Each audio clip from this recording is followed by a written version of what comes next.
నమస్తే. ఇన్నాళ్ళు నన్ను సపోర్ట్ చేస్తూ, ఎంకరేజ్ చేస్తూ మీ ప్రేమని నాకు అందిస్తున్న ప్రతి ఒక్కరికి కృతజ్ఞతలు. అలాగే ఈ వీడియో కూడా ఖచ్చితంగా మీకు ఉపయోగపడుతుంది. లైక్, షేర్ అండ్ సబ్స్క్రైబ్ చేసి మీ సపోర్ట్‌ని నాకు అందించండి. అలాగే ఈ వీడియో పట్ల మీకున్న అభిప్రాయాన్ని కామెంట్ సెక్షన్‌లో కామెంట్ చేసి తెలియజేయండి. ఇప్పుడు వీడియోని చూద్దాం. నమస్కారం. శుభోదయం కార్యక్రమానికి స్వాగతం. ఈరోజు 23వ తారీఖు ఫిబ్రవరి నెల 2024వ సంవత్సరం శుక్రవారం. శ్రీ శోభకృత్నామ సంవత్సరం ఉత్తరాయణం శిశిర ఋతువు. ఈరోజు మాఘమాస శుక్లపక్ష చతుర్దశి తిథి మధ్యాహ్నం 3:33 వరకు, తదుపరి పూర్ణిమ తిథి. ఆశ్లేష నక్షత్రం రాత్రి 7:25 వరకు, తదుపరి మఖా నక్షత్రం. నక్షత్ర వర్జం ఉదయం 6:58 నుండి 8:44 వరకు. అమృతకాలం సాయంత్రం 5:39 నుండి 7:25 వరకు. హైదరాబాద్ ప్రాంతం వారికి సూర్యోదయం ఉదయం 6:39 సూర్యాస్తమయం సాయంత్రం 6:21 చంద్రోదయం సాయంత్రం 5:30 చంద్రాస్తమయం రేపు ఉదయం 6:35 దుర్ముహూర్తం ఉదయం 8:59 నుండి 9:46 వరకు, మరలా మధ్యాహ్నం 12:53 నుండి 1:40 వరకు. అభిజిత్ ముహూర్తం మధ్యాహ్నం 12:06 నుండి 12:53 వరకు. రాహుకాలం ఉదయం 11:02 నుండి మధ్యాహ్నం 12:30 వరకు. గుళిక కాలం ఉదయం 8:07 నుండి 9:34 వరకు.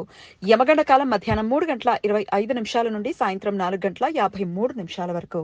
ఈ రోజు భద్రకరణం రాత్రి 9:29 నుండి రేపు ఉదయం 10:44 వరకు ఉంటుంది.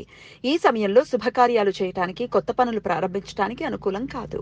పురాణాల కథనం ప్రకారం భద్రాదేవి సూర్యుడు కుమార్తె, శని భగవానుడి చెల్లెలు. చూడచక్కని రూపంతో, తరచూ సౌమ్య స్వభావం కలిగి ఉండే తత్వం కలిగిన భద్ర కొన్ని సందర్భాలలో విపరీత ఆవేశానికి లోనవుతూ ఉంటుంది. ఆమె ఆవేశతత్వం తగ్గించడానికి హిందూ పంచాంగంలో విష్టికరణానికి ఆధిపత్యం ఇచ్చినట్లుగా పురాణ కథనం.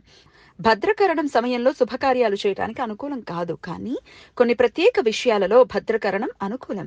ముహూర్త చింతామణి ప్రకారం భద్రకరణం ఎప్పుడూ సంచరించే, స్థిరంగా ఉండని స్వభావం.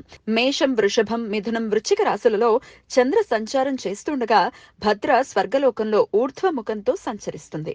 చంద్రుడు కర్కాటకం, సింహం, కుంభ, మీన రాశులలో సంచారం చేస్తున్నప్పుడు భద్ర భూమి మీద రుజుముఖంతో సంచరిస్తుంది.